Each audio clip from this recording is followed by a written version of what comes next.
Ya, tak kasih. Hari ini kita belajar tentang pembagian jenis usaha ekonomi di subtema 2. Oke. Jenis usaha ekonomi di Indonesia dibagi dua, yaitu yang dikelola sendiri dan dikelola kelompok. Nah, apa sih jenis usaha ekonomi yang dikelola sendiri? Nah, kalau jenis usaha ekonomi yang dikelola sendiri berarti dikelola secara perorangan atau individu. Nah, biasanya memiliki modal terbatas. Jadi kalau dikelola sendiri berarti modal awalnya, uang awal yang dipakai untuk membuat usaha ekonomi itu juga dari orang itu sendiri. Itu kalau yang dikelola sendiri. Jadi dimiliki oleh satu orang. Contohnya, yang dikelola sendiri ada usaha pertanian, menggarap sawah atau ladang milik sendiri. Kemudian usaha perdagangan, ada membuka warung, toko kelontong. Kalau usaha jasa ada bengkel, fotokopi, potong rambut. Kemudian industri kecil ada penjahit, pembuat kerajinan. Nah, itu contoh usaha ekonomi yang dikelola sendiri. Tapi bisa jadi usaha ekonomi yang dikelola sendiri yang awalnya modalnya kecil kemudian berkembang jadi besar, itu bisa jadi ada kemungkinan seperti itu. Tapi kalau dari awal itu biasanya modalnya terbatas. Kemudian yang kedua adalah jenis usaha ekonomi yang dikelola kelompok. Artinya jenis usaha ekonomi ini dikelola secara bersama, dimiliki oleh lebih dari satu orang. Baik modal, pengelolaan, dan keuntungan dibagi bersama. Modal itu apa sih, Nak? Modal itu apa? Halo? Ada yang tahu modal itu apa ya? Oh, nggak ada yang jawab nih. Nggak tahu. Nggak tahu. Modal itu biasanya uang awal yang dipakai untuk membangun usaha ekonomi tersebut. Nah, contoh misalkan Usada Puput punya uang 5 juta, Usada Umi punya uang 5 juta. Kita pengen membuat usaha, misalkan usaha minuman, boba. Nah, itu kemudian Usada Puput sama Usada Umi menyatukan uangnya untuk kemudian bikin usaha itu. Nah, berarti itu usaha yang dikelola secara kelompok karena dikelola oleh lebih dari satu orang. Tapi kalau Usada Puput sendiri, bikin sendiri, nah berarti itu dikelola secara mandiri. Nah, kemudian itu modal. Jadi uang awal yang dipakai untuk membentuk atau membuka usaha ekonomi. Nah, kalau usaha ekonomi yang dikelola kelompok, modalnya itu dari bersama, secara bersama, lebih dari satu orang. Kemudian nanti mengelolanya juga bersama.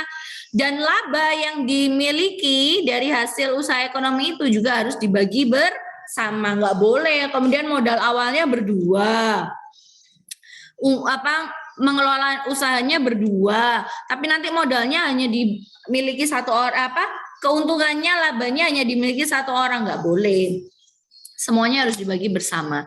Contohnya ada firma, persekutuan komanditer atau CV, kemudian ada PT, ada BUMN, dan ada koperasi. Ini adalah jenis usaha ekonomi yang dikelola secara kelompok.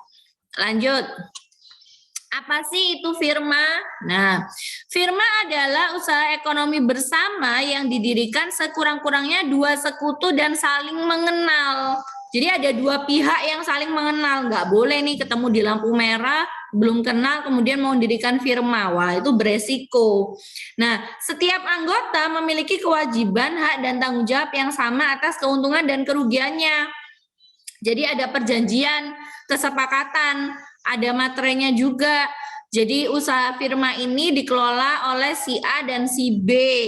Nanti semua kewajiban, hak, dan tanggung jawabnya harus ditanggung bersama. Nggak boleh misalkan ada keuntungan dibagi bersama. Tapi kalau ada masalah, ada kerugian, ditanggung satu orang. Nggak boleh, harus ditanggung bersama.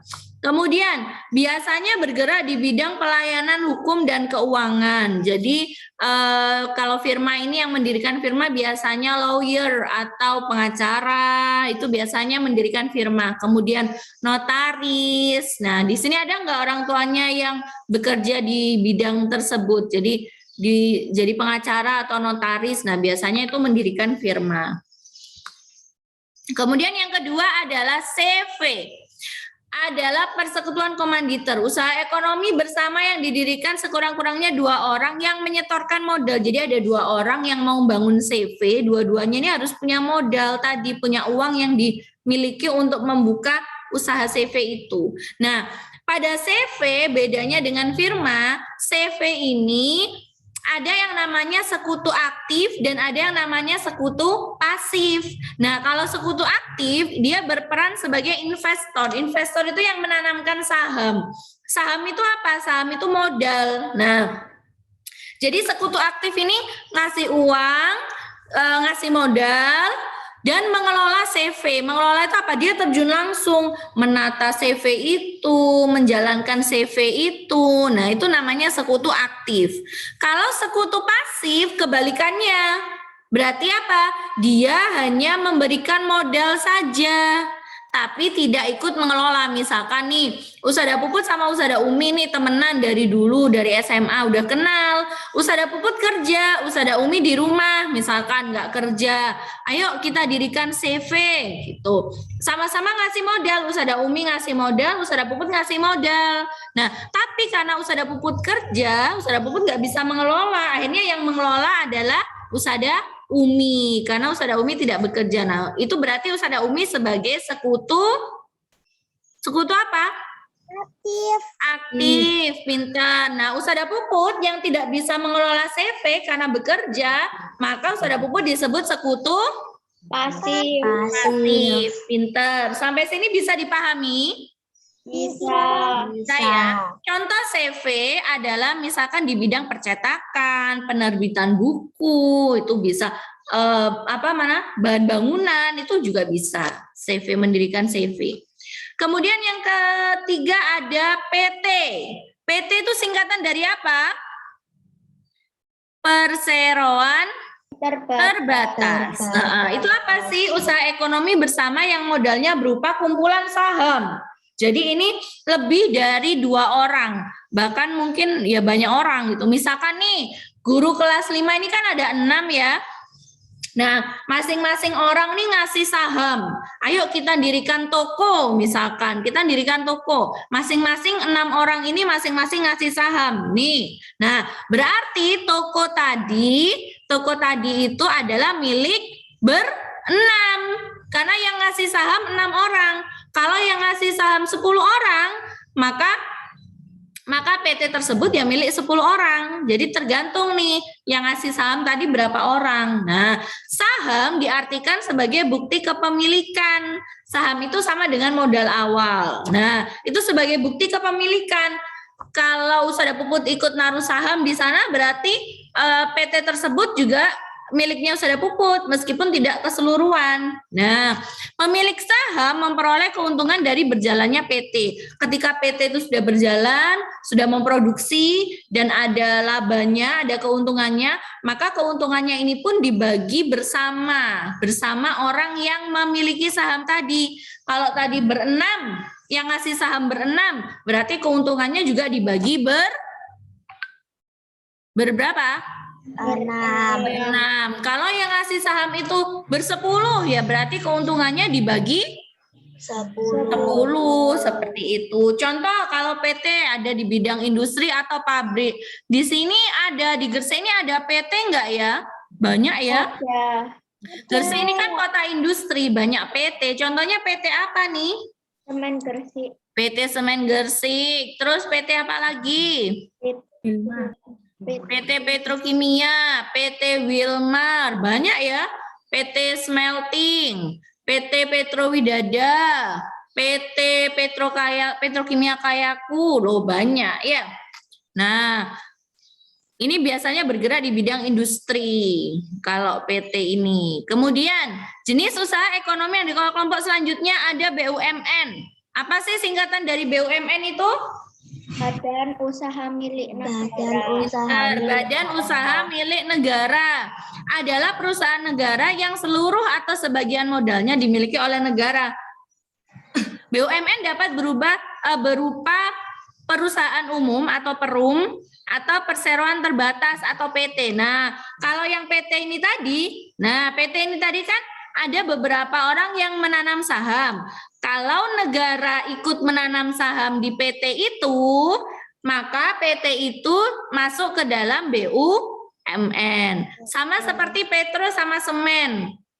Negara ikut menanam saham di sana, maka PT Petrokimia sama semen itu termasuk BUMN. Meskipun awalnya adalah PT, tapi karena negara ikut menanam saham, meskipun tidak semua, nah kan ini karena seluruh atau sebagian. Nah, meskipun negara hanya memberi saham sebagian, tapi PT tersebut berubah menjadi BUMN karena negara ikut menanam saham. Selain BUMN, di Indonesia juga ada BUMD. Apa itu BUMD? Badan Usaha Milik Daerah. Kalau di Gresik sini BUMD apa ya kira-kira ya? Rumah Sakit Ibnu Sina. Nah, itu kan rumah sakit umum daerah. Nah, itu BUMD. Kemudian ada PDAM. Apa sih singkatannya PDAM itu kepanjangannya apa? Perusahaan daerah air apa?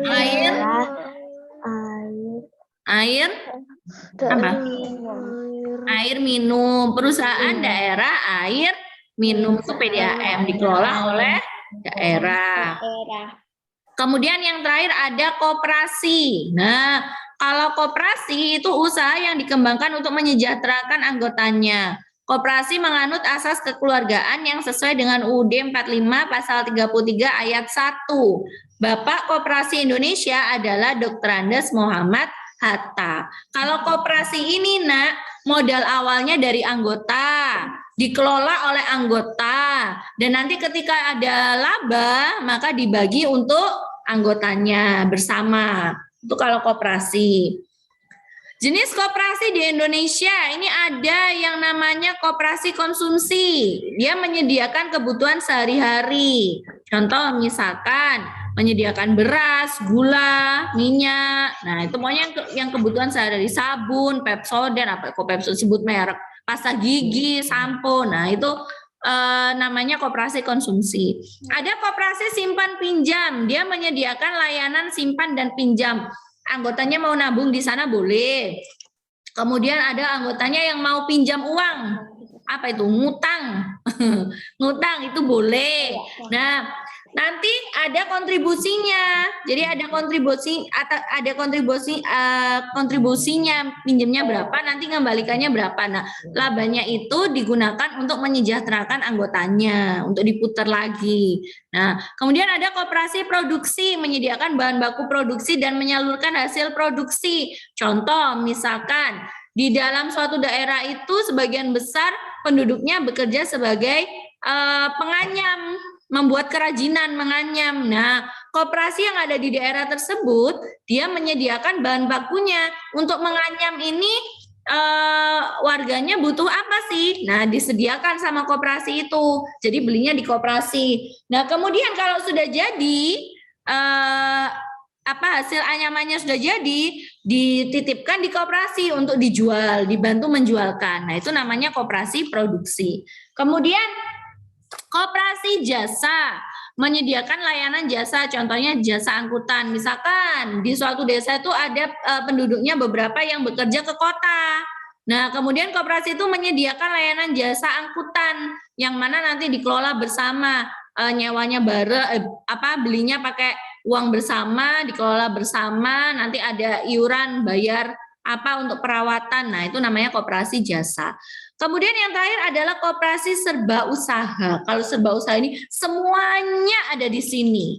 Jadi dia mengelola semuanya. Dia juga sebagai koperasi konsumsi, dia juga sebagai koperasi simpan pinjam, koperasi produksi, dan koperasi jasa. Jadi dia mengelola semuanya. Itu namanya koperasi serba usaha. Ada 5 ini. Nanti bisa dibaca. Kalau di buku terlalu banyak, terlalu ruwet, nah silakan nanti buka PPT-nya Ustazah Puput. Ya, ini sudah dirangkum sama Ustazah Puput.